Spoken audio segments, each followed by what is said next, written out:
एक अति सुंदर महिला ने विमान में प्रवेश किया और अपनी सीट की तलाश में नजरें घुमाईं। उसने देखा कि उसकी सीट एक ऐसे व्यक्ति के बगल में है जिसके दोनों हाथ ही नहीं हैं। महिला को उस अपाहिज व्यक्ति के पास बैठने में झिझक हुई।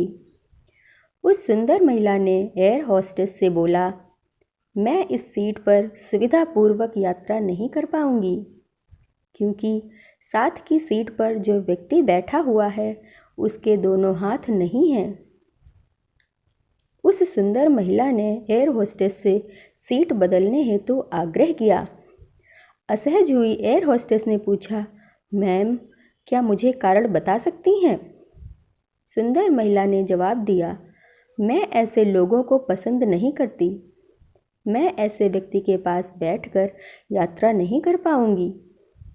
दिखने में पढ़ी लिखी और विनम्र प्रतीत होने वाली महिला की यह बात सुनकर एयर होस्टेस अचंभित हो गई।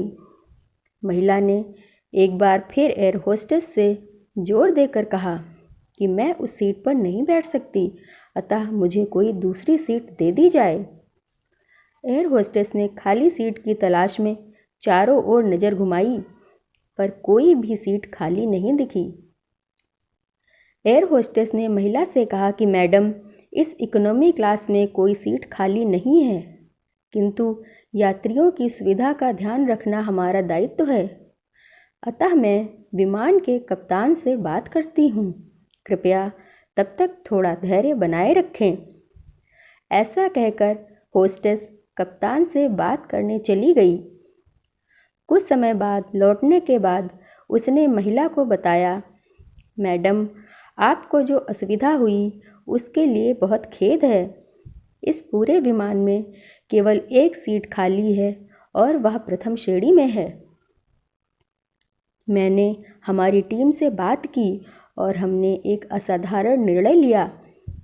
एक यात्री को इकोनॉमी क्लास से प्रथम श्रेणी में भेजने का कार्य हमारी कंपनी के इतिहास में पहली बार हो रहा है।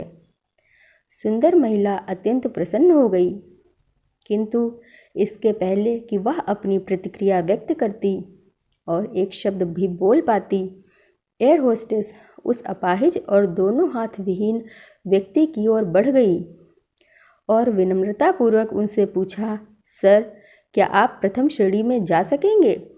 क्योंकि हम नहीं चाहते कि आप एक अशिष्ट यात्री के साथ यात्रा करके परेशान हों। यह बात सुनकर सभी यात्रियों ने ताली बजाकर इस निर्णय का स्वागत किया। वह अति सुंदर दिखने वाली महिला तो अब शर्म से नजरें ही नहीं उठा पा रही थी।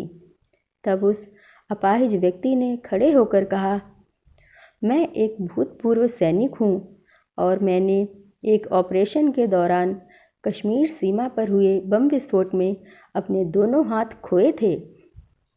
सबसे पहले जब मैंने इन देवी जी की चर्चा सुनी, तब मैं सोच रहा था कि मैंने भी किन लोगों की सुरक्षा के लिए अपनी जान जोखिम में डाली और अपने हाथ खोए।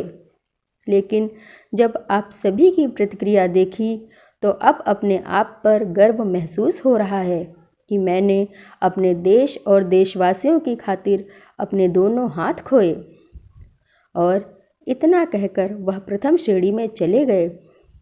सुंदर महिला पूरी तरह से शर्मिंदा होकर सर झुकाए सीट पर बैठ गई। अगर विचारों में उदारता नहीं है तो ऐसी सुंदरता का कोई मूल्य नहीं है। आपको मेरी कहानी अच्छी लगी हो तो चैनल को सब्सक्राइब ज़रूर करें।